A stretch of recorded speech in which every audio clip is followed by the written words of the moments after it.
fenomena yang sering kita baca di media ya. Karena yang kemarin itu ada yang pensiun yang sampai meninggal 6 hari terus meninggal gara-gara baby dan anak di sekolah dasar. Ya, mudah-mudahan ini tidak terjadi di sekolah kita semua ya. Amin. Dan ini adalah upaya dari Dinas Pendidikan melaksanakan kegiatan pada hari ini dan kemarin ya. Hari ini dan kemarin itu adalah upaya untuk pencegahan dan penanganan kekerasan terhadap anak. Nah, di sini juga saya diminta sama Dinas Pendidikan untuk ayo sama-sama belajar. Saya juga belajar, ibu bapak juga semuanya belajar karena sekarang mendidik dan mengasuh anak itu ternyata tidak ada sekolahnya ya Bu ya. Jadi kita mendidik anak dan mendidik anak di sekolah, mengasuh anak di rumah itu kita sendiri juga harus belajar. Kita juga harus update ya. Kita harus update, saya juga update, ibu bapak juga update. Nah ini kami hari Jumat 1,5 jam ke depan mungkin ibu bapak akan berinteraksi dengan saya. Perkenalkan saya Kalima Faiza. Saya di Gresik ini diberikan amanah oleh pemerintah Gresik sebagai Kepala Unit Pelaksana Teknis Perlindungan Perempuan dan Anak di Kabupaten Gresik. Jadi pekerjaan saya ibu bapak setiap hari mendapatkan laporan kasus perempuan dan anak. Jadi kalau ada perempuan mengalami KDRT, saya biasanya dapat rujukan dari Polres, saya dapat rujukan dari rumah sakit, saya dapat laporan dari masyarakat, saya dapat laporan dari media sosial, apa aja. Tapi lebih banyak kami memang bekerja sama dengan Polres, dengan PPA Polres.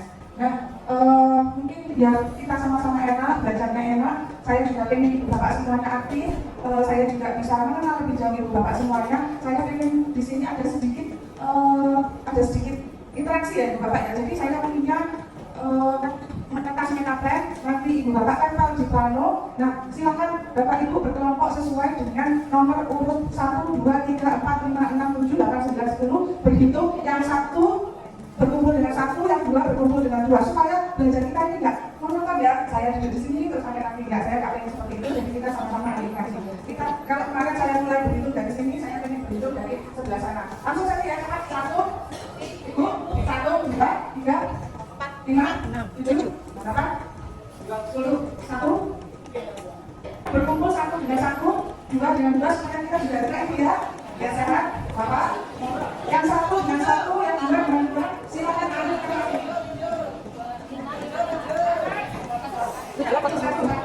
Oh gitu. Sama semua. Ayo 5 kelompok 4 Bu. Kelompok Bu, kelompok 7. Jadi kelompok 7. 6 sudah ambil sampai. 6 sudah ambil. 7 berapa itu? 10.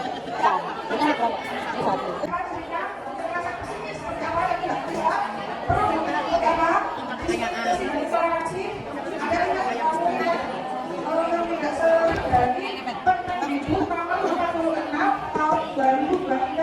Pencegahan dan penanganan kekerasan di satuan pendidikan. Kategorinya di Kemendikbud Nomor 66 Tahun 2023 seperti ini. Ya, sebenarnya diskriminasi, kekerasan, kekerasan seksual, suara 7. Kelompok 7 selesai.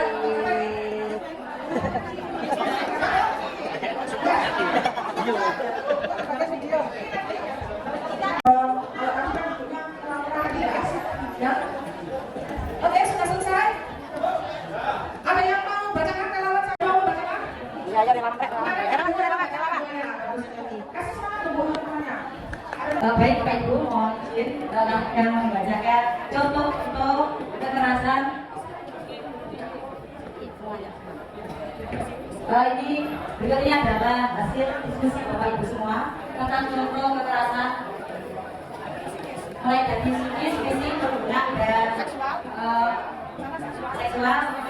ada diskriminasi dan kebijakan yang berhubungan dengan kekerasan. Baik, yang pertama dari kelompok 7, contoh kekerasan psikis adalah yang pertama penggunaan dan pencegahan, 2 kontrol berlebihan, 3 ancaman dan intimidasi, 4 restriktif, 5 mengabaikan atau memberikan perlakuan dingin, yang ke-6 kritik yang berlebihan, dan yang ke-7 manipulasi rasa bersalah. Kemudian nomor 2, contoh kekerasan psikis, mempermalukan anak depan orang tuanya. Kemudian kekerasan fisik contohnya adalah dari kelompok